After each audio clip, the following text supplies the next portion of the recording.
storytelling means for us, and we always know what's happening. We act, we play, we dance, we sing from 9 to 10 on Saturday morning. Youth on the go. Whoa, let's start the show. Oh, youth on the go. Whoa, let's start the show. Whoa, let's go, let's go, let's go. Oh, let's go. Good morning to all of our radio listeners, our viewers via Von Radio's Facebook page and YouTube channel, and welcome to this edition of Youth on the Go here on Von Radio. I am Zahnela Claxton from the Ministry of Education et al., and it is indeed a pleasure to be here with you this Saturday, as it is every Saturday that we are here to share information, updates, activities. Today is the first day of June, and the 1st of June marks several key activities and observances, first of which for us is the beginning of Child Month, and so I'll speak a little bit more about Child Month 2024 in a few, but I just want to remind you that we will have various activities happening this month, including the visits from our students for right here on Youth on the Go. That is something that everyone usually looks forward to, and so we look forward to that. It's always a fun engagement for me and for all of our listeners as well.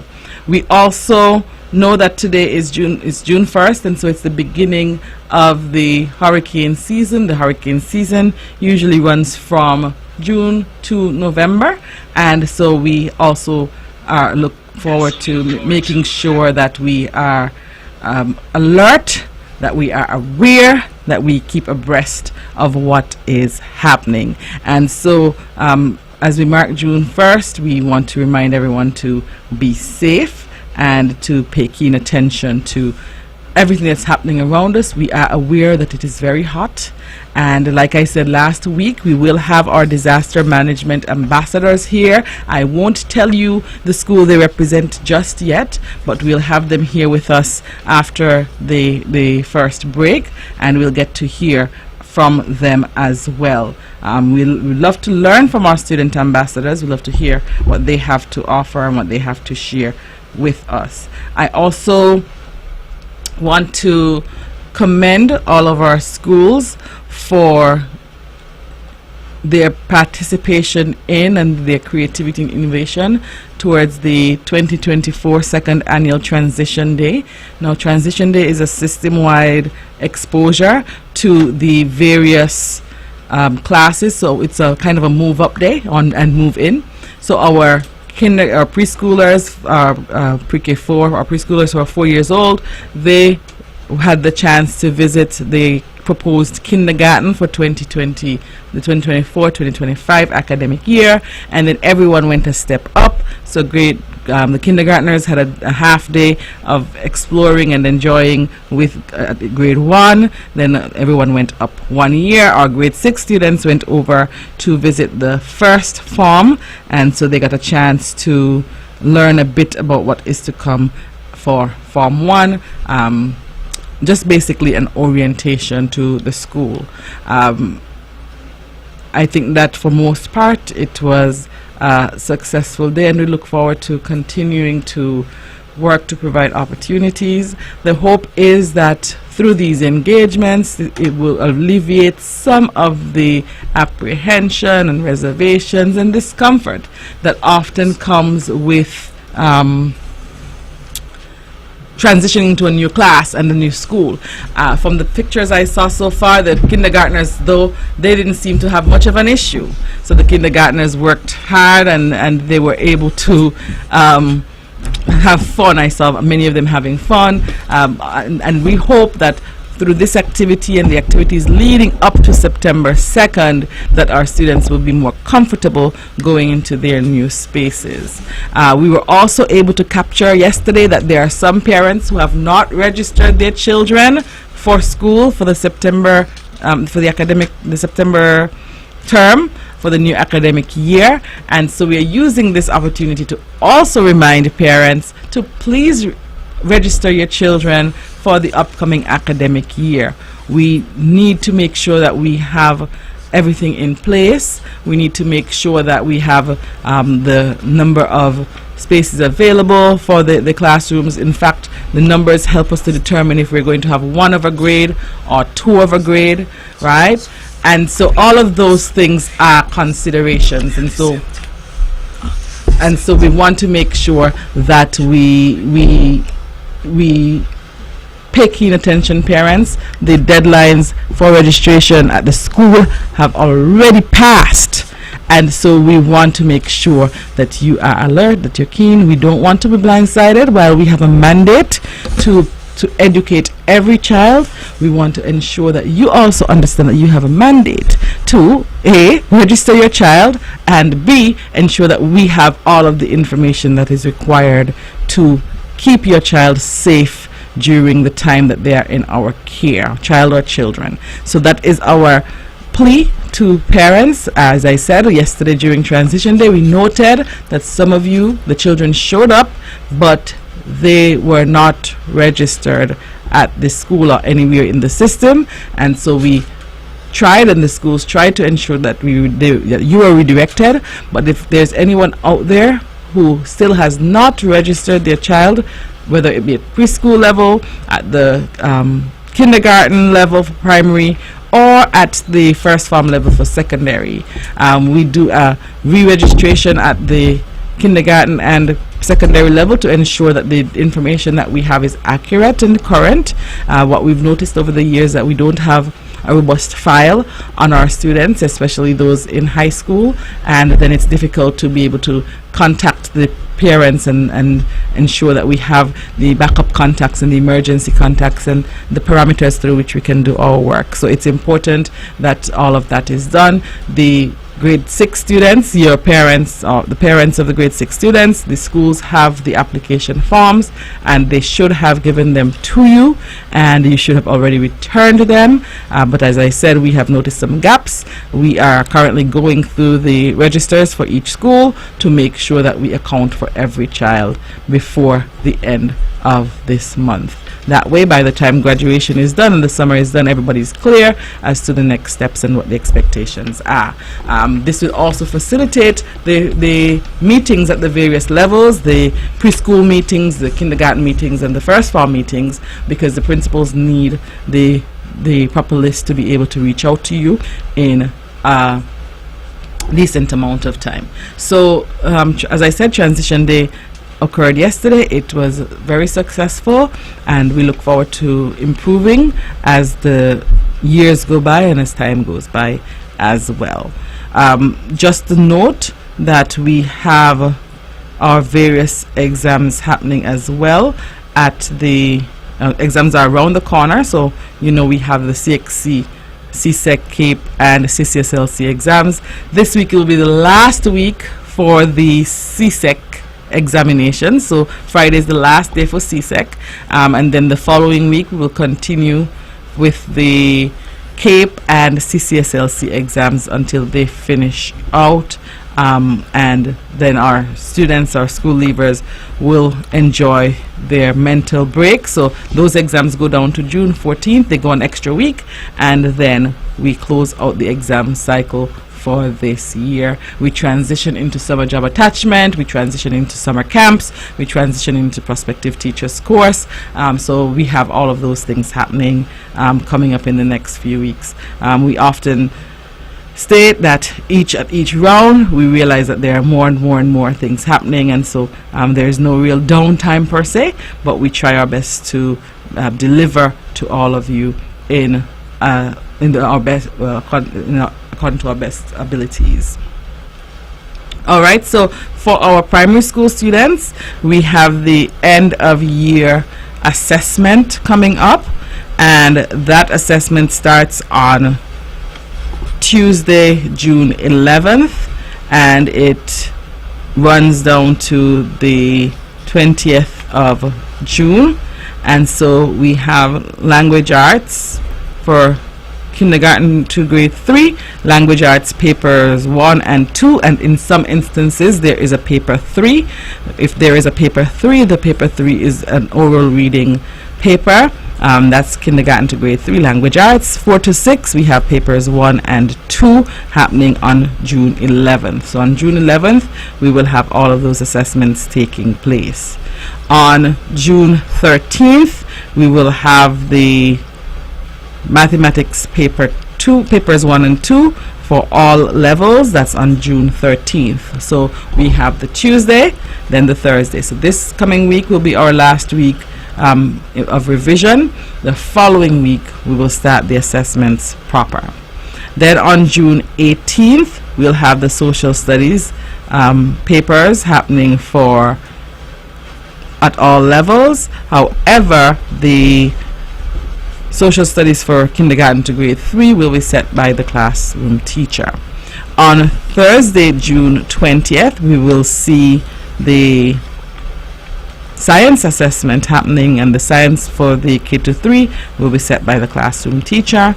And June 21st should be the open day for health and wellness for grades 4 to 6. All right, so that is the schedule for the upcoming assessments, and I hope that it is clear for everyone, and everyone is clear about what is happening. Now, this assessment will not be considered as the term grade for the students. It will be a small percentage of the grade, and at the end of the assessment each parent will get a printout which shows you the strengths, areas for improvement, and the general level at which your child is currently functioning based on the concepts taught. Okay.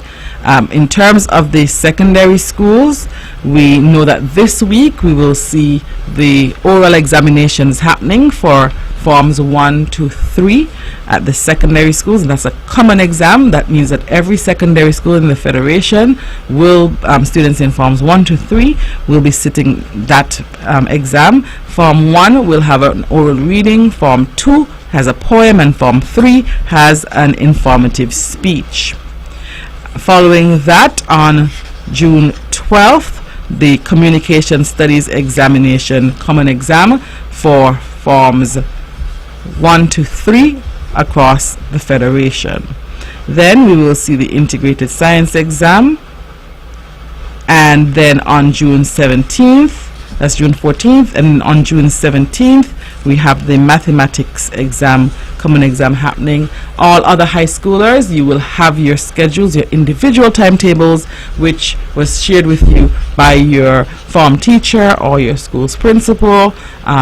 Most of you got your exam schedule via EduPage, and so make sure that you also log in their parents to follow those schedules. So forms 1 to 3 will have, forms 1 and 2 will have 3 common exams for the time period for this assessment year. Form 3 will have 2, just math and communication studies, and then we look forward to your various subjects. Every student at every level at the secondary school will have their various subjects, and it is an end of year assessment.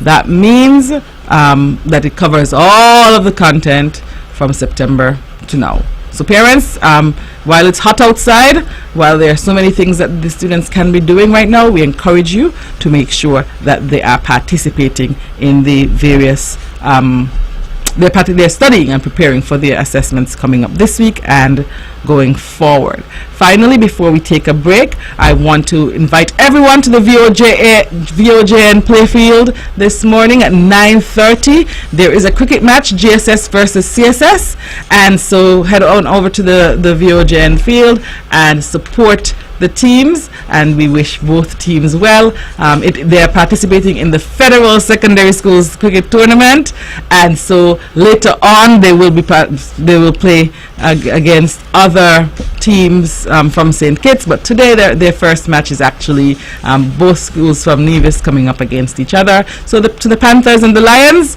may the best team win today. All right, we'll take a short break and we'll be right back.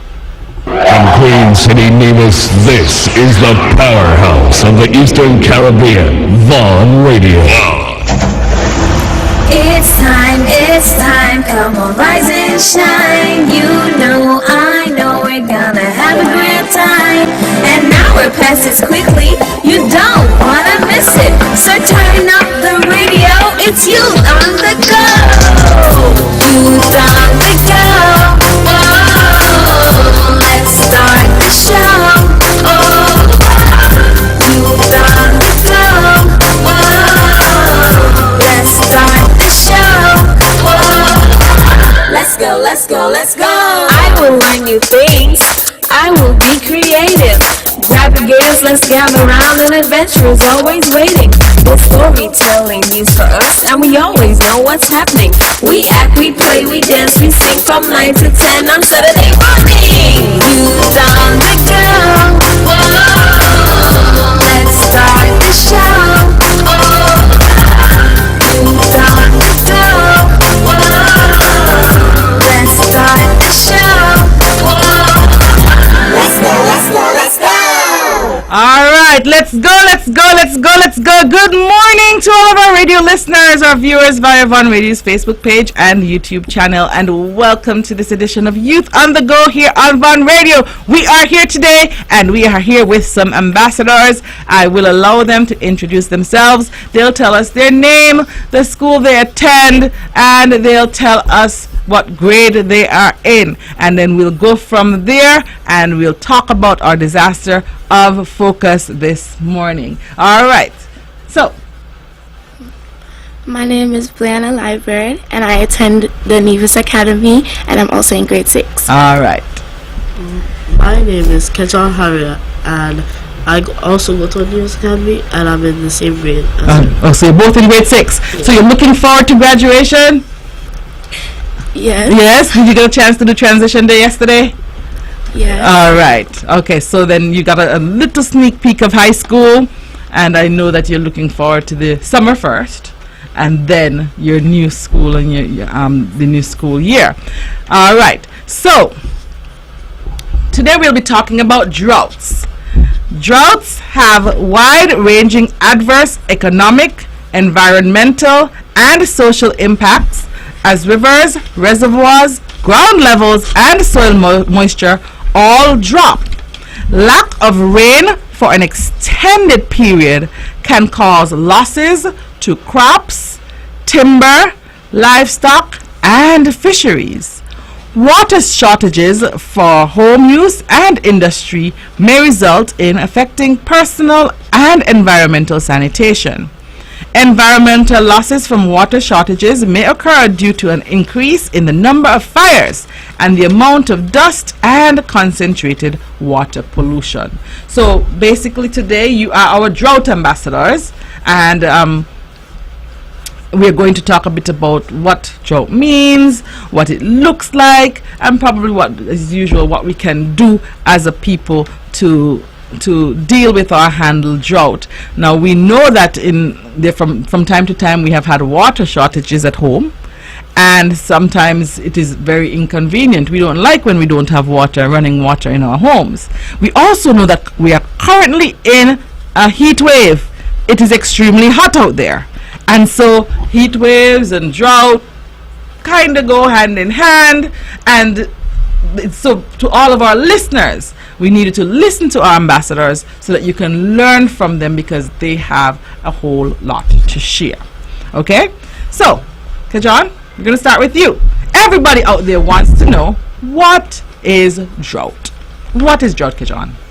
Droughts occur when there has not been enough rainfall and the water levels get low, and can increase the risk of other hazards like wildfire, flash floods, and possible landslides and or debris flows. Okay, so droughts can occur anywhere in the Caribbean region. Yes. Which means that droughts can occur here. Yes. All right, so listen up, children, listen up, parents. Droughts can happen here. Brianna, tell us what are the types of droughts which can actually impact us here on Nevis. Three main droughts can impact Nevis, namely meteorological drought, hydrological drought, and agricultural drought. Okay, so Brianna, you gave us 3 big drought names and words, and the words themselves are probably unfamiliar to most people. They might be wondering, what do those words mean? Right? Kajon, I know you're here to the rescue. You're flying on it with your cape, because you're going to tell us about meteorological drought.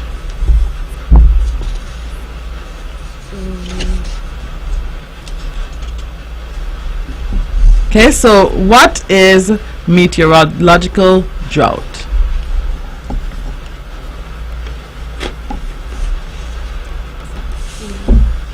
Meteorological drought happens when an area goes a long time with less rain than usual. This can drought the soil and reduce water availability. If it lasts a long time, it can also lead to agricultural drought, hydrological drought, and socio-economic impacts as well. Okay, so even though meteorological drought, and I'm stumbling on that word today, I don't know why, I'm having a little bit of a tongue twister, happens when we don't get rain for a long time, it leads to the other types of drought, right? So, Bliana, you're going to tell us a bit about the hydrological drought.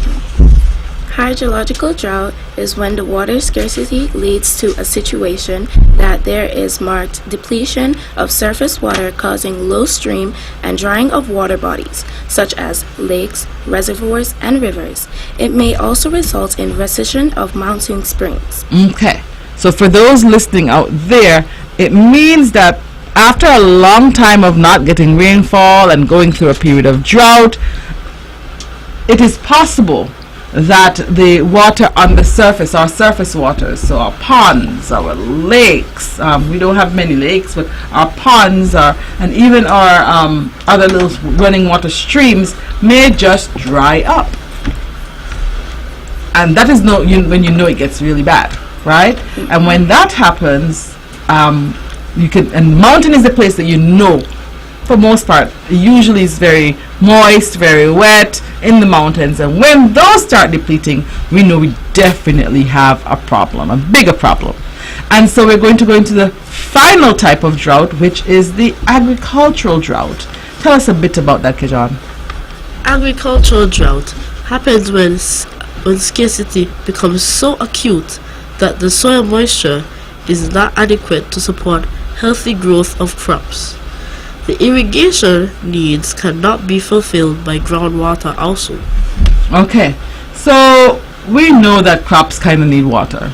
Well, not kind of. When you studied when you studied science and you learned about plants and plant life and living organisms, you learned that there are some key things that plants need to survive and to thrive. Water is one of them. And so if we have drought or depletion of water, surface water, we have the heat, we have all of that happening, and there is no water getting to the plants or our crops, we will not have very viable crops. In fact, most of them will die. And I don't know if any of you are noticing, but with the current heat, if you don't keep those crops well watered, the leaves start to kind of wither, they look a little droopy because the crops are going into that's how we look when we are dehydrated and we don't have enough water, right? So when plants don't have enough water, they start to look that kind of droopy kind of way, that makes it difficult for them to thrive. So during a drought, because remember we are here as ambassadors to prepare people, tell us a bit about what happens during a drought, Kajan. Or what should we do indoors during a drought? 1. You should never waste water. It could be reused. 2. Make sure your home faucets and toilets are leak-free. 3.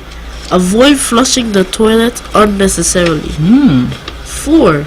Take shorter showers and do not let the water run while brushing your teeth, washing your face, or shaving. 5. Use 2 containers, one with soapy water and the other with rinse water, when washing dishes by hand. Okay, so I'm going to hone in on some of these because it's important for us to know what to do. As I said, we are facing some some climate conditions that cause me to worry as we talk about droughts because of the heat and because of the water issues that we've had. So never waste water is a big one. I know as children, especially at school, you guys like to leave the tap running, right?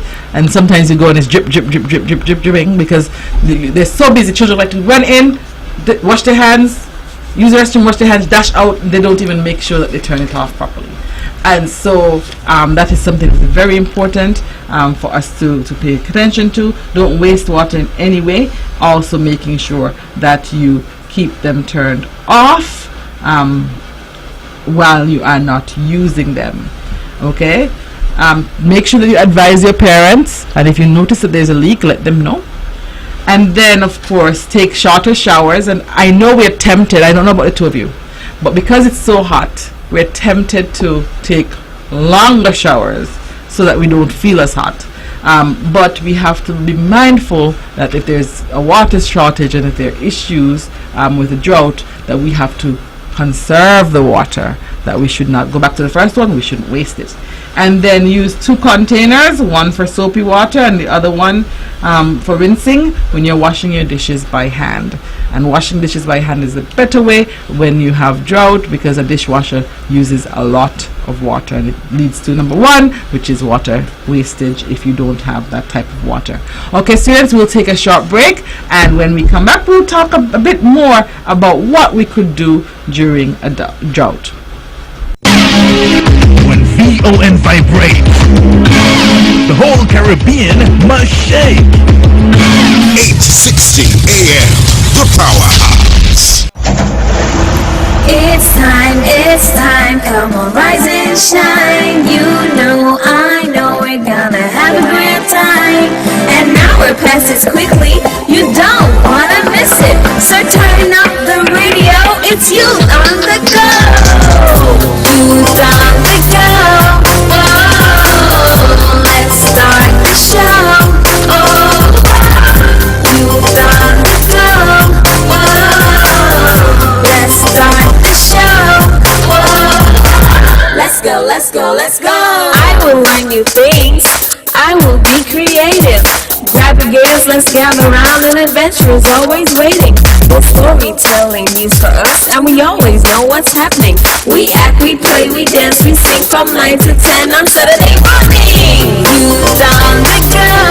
Whoa, let's start the show. Oh, Youth on the Go.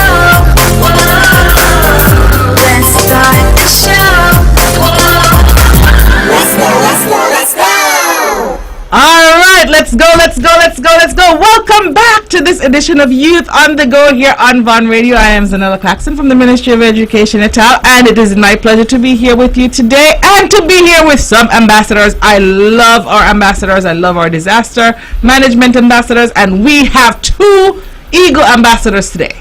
They are here from the Nevis Academy. We have Miss Liana and we have Mr. Kejan, and they're here to share with us this morning on the very important disaster of drought. And sometimes we don't think about drought and the importance of it until we don't have water. Then it becomes important to us, right? And so, Kejan, let's continue and tell us, what should we do outdoors during a drought? 1. When washing your car, use a shut-off nozzle on your hose. 2. Do not overwater your lawn. 3. Plant drought-tolerant crops. 4. Do not buy water toys that require a constant stream of water. 5. Make sure that any pets, especially those housed outdoors, have sufficient clean water. Okay, and as I said, great advice, Kejan. And as I said before, we have to be mindful that we are in a place, and I know that some of us at our various homes, the water goes out at night and various things happening, and as I said, with the heat and everything else, and we don't have a steady flow of rain right now, and so all of those are really risk factors for facing situations such as drought. And maybe you could even add, when washing your car, wash it from a bucket. In the bucket, and you so you still use even less water. But if not, like John said, we're going to wash the car using a shut-off nozzle hose. You just don't leave the water running, because some people do that, you know. They turn on the hose and they're washing their car, and the hose they're running, and you have a whole pool. They could go swimming when they're done. But we don't have that amount of water to allow us to go swimming when we're done in muddy pool water when we're washing our cars. So we have to be very, very careful. Liana, how does drought affect us? Well, drought can affect us economically, environmentally, and socially. I want to know some more. Can John tell us, how does it affect us economically? Well, it could affect us economically. Farming is less successful during a drought, which means the price of groceries is affected because there's less food to sell. Livestock is more difficult to care for during a drought, as they require lots of water. Okay, so you're looking at not just the plants, but also the animals and the impact it can have on them, but on the farmers as well. Yes. And I know we all love our vegetables and fruits. Yes, I see y'all smiling. I know you're agreeing with me. And we also depend on those fresh vegetables and fruits to make sure that we have a balanced meal every day. And farmers, if their plants are dying, if their crops are not able to come to what they're expecting, then they will lose money. Remember, farmers live based on the harvest and how much they can have to produce to sell. And so, like we've learned this morning, I don't think we thought about it before, but fewer crops because of drought means less cash, less money going into the farmers' pockets, and of course to support their families. And that in itself is a big red flag. It's something that we need to be concerned about, listeners and viewers, because it is something that can affect us, as we said. Because once we have that water shortage, it's more difficult to water large amounts of crops as well. Okay, Brianna, tell us about how drought can affect us environmentally. Environmentally, water levels drop and there is a lower flow of water.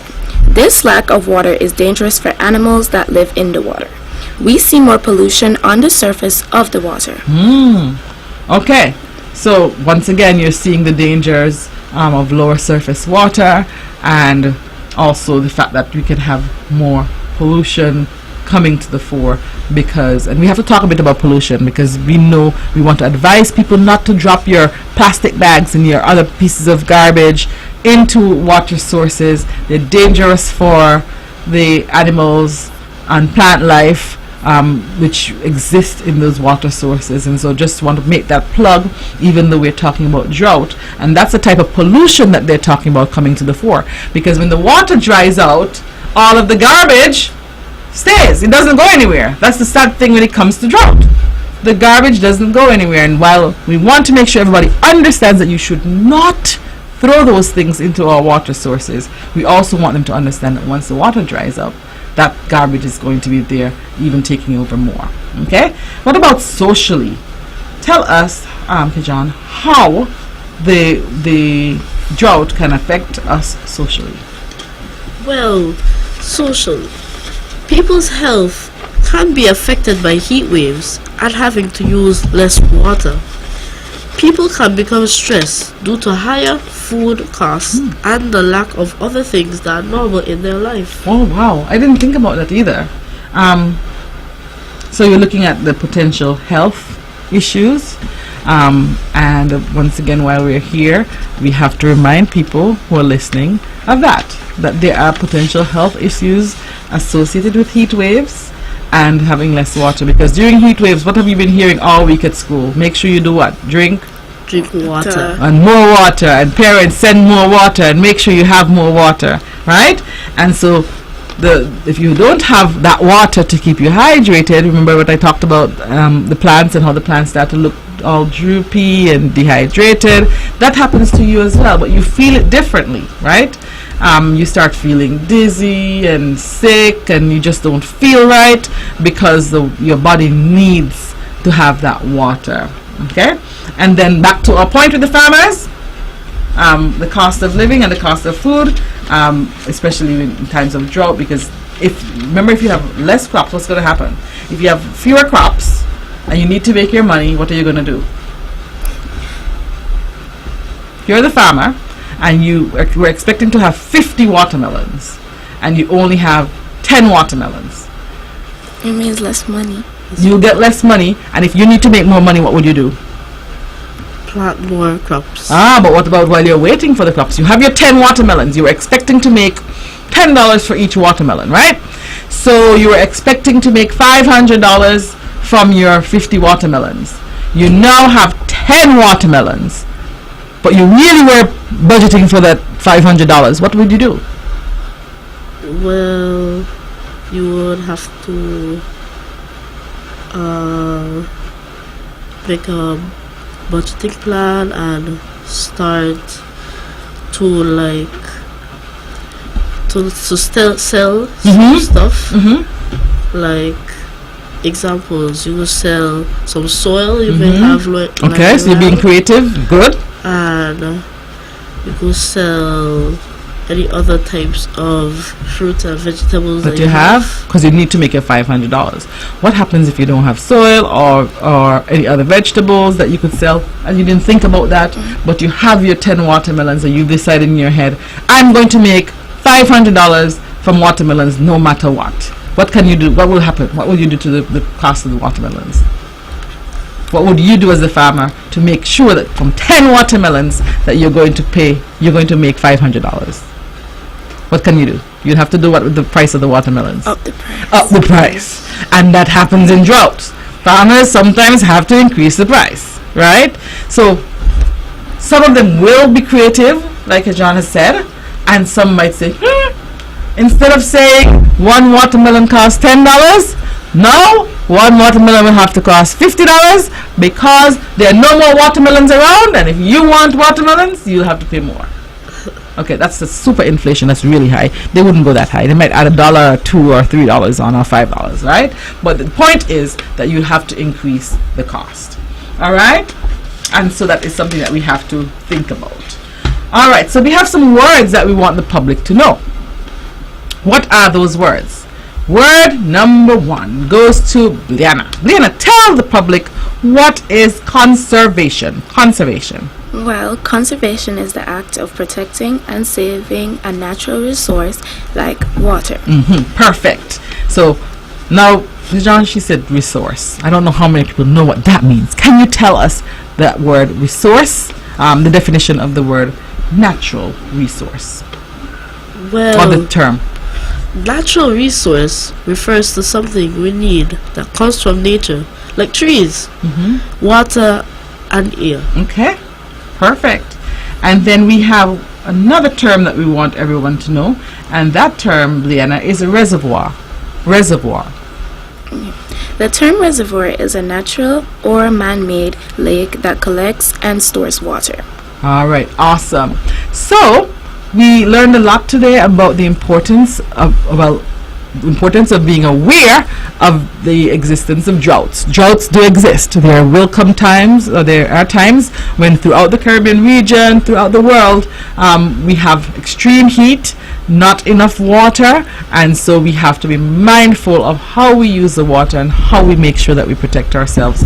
We talked about some economic impacts, some social impacts, some environmental impacts. We talked about some various considerations or advice of what we should do to make sure that we're protecting ourselves against any of the consequences or impacts of drought. So I think we taught our people a lot today, students, and so I'm going to ask us to share a bit. We had some visitors this week, didn't we, at our school?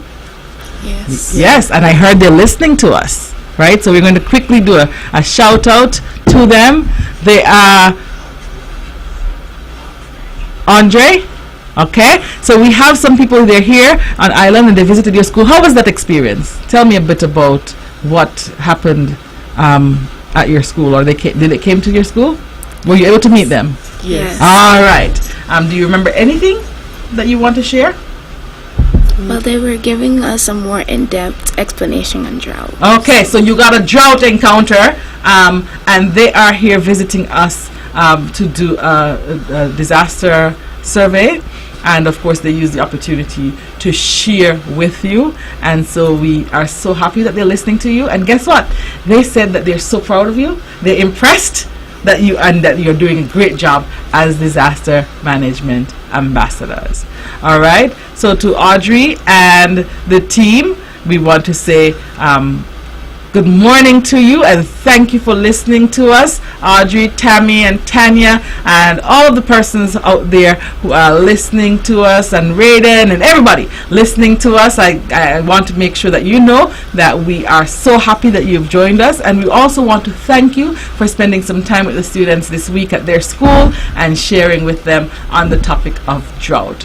And so, viewers and listeners, we're going to close out the disaster management component. We'll take a short break, and when we come back, we'll be able to give you some highlights for the Child Month calendar for this Child Month 2024, which starts today. We'll take a short break, and we'll be right back. City St. Kitts. Keep it sweet. Keep listening to Vaughn.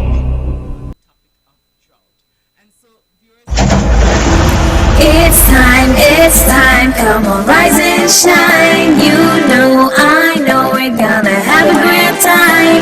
And now we're past it quickly, you don't wanna miss it. So turn up the radio, it's you on the go.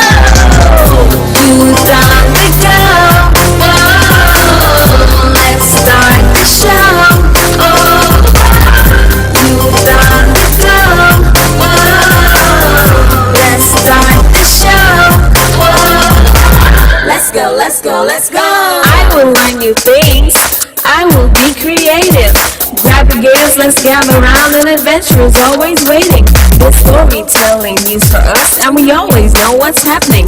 We act, we play, we dance, we sing from 9 to 10 on Saturday morning. Youth on the go. Whoa, let's start the show. Oh, youth on the go. Whoa, let's start the show. Whoa, let's go.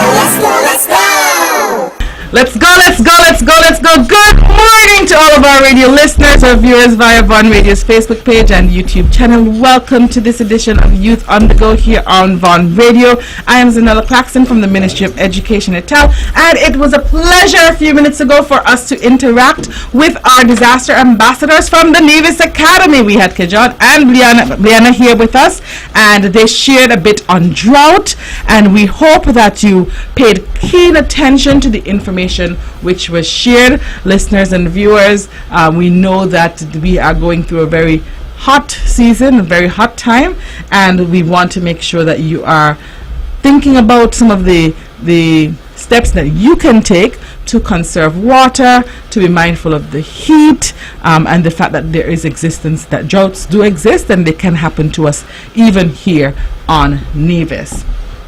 As I said earlier, this month is observance of Child Month, and we want to share with you the calendar of activities for Child Month 2024. We have the opening church service on Monday at the Gingerland Seventh-day Adventist Church. It starts at 10 a.m. Next Saturday, we'll have a feature for Child Month 2024 right here on Youth on the Go. The theme is Embrace Inclusion, Every Child Counts. Embrace inclusion, every child counts. I also have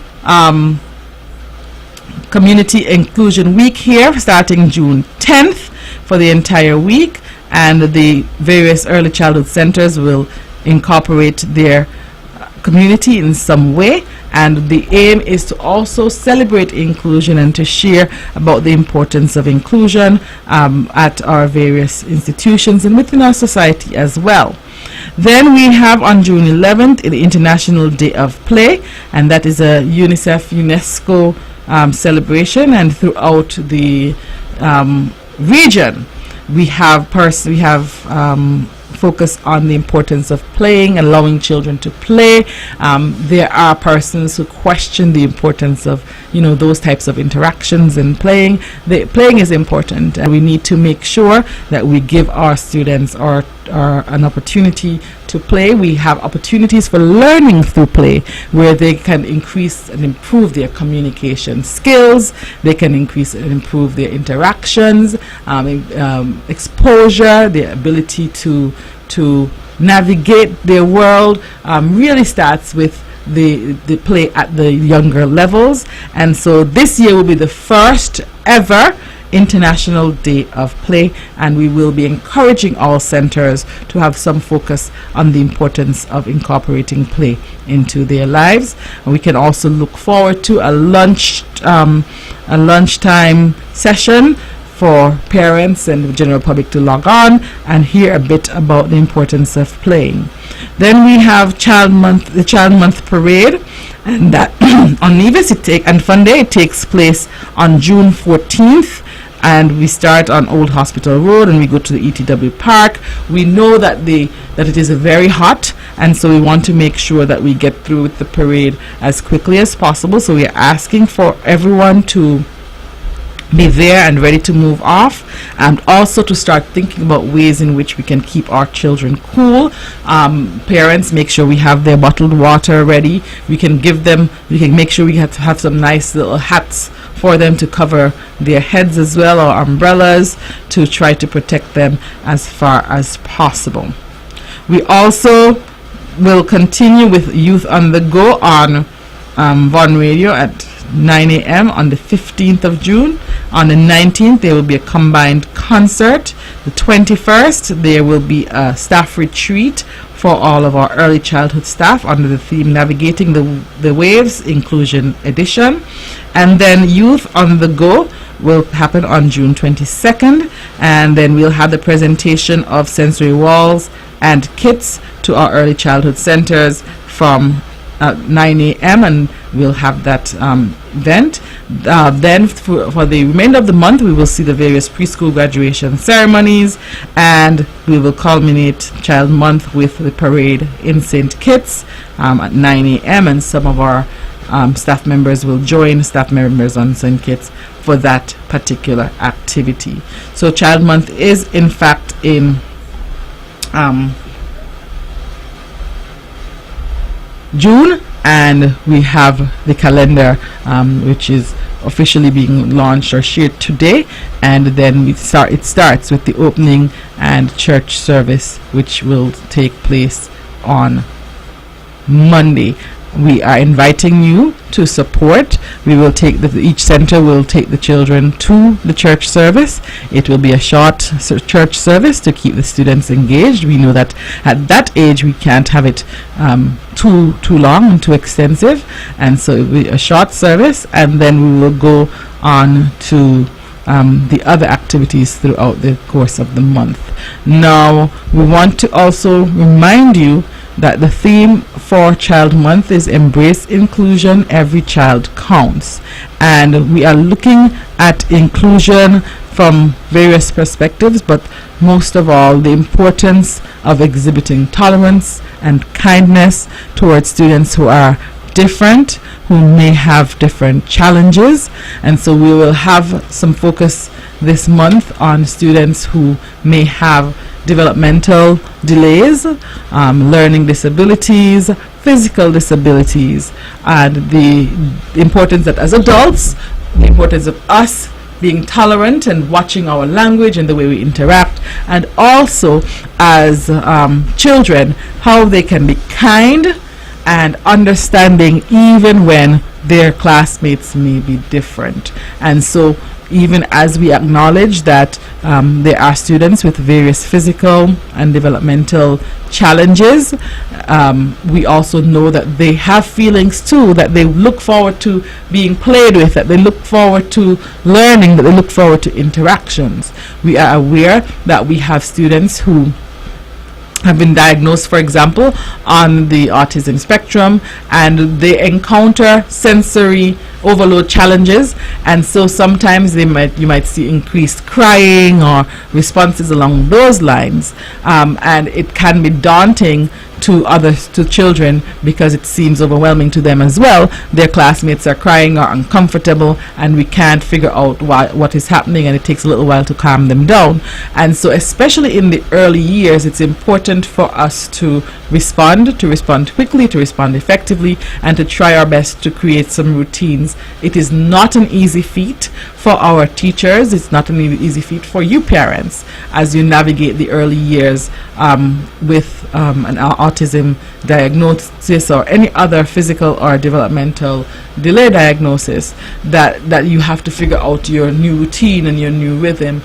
What we've learned is that over the years, as time passes, and the students are able to figure out, and the teachers as well are able to figure out what are the triggers and what causes students to feel overwhelmed and how we can respond to it, that most of the time we have fewer occurrences of the outbursts and the responses to being overwhelmed.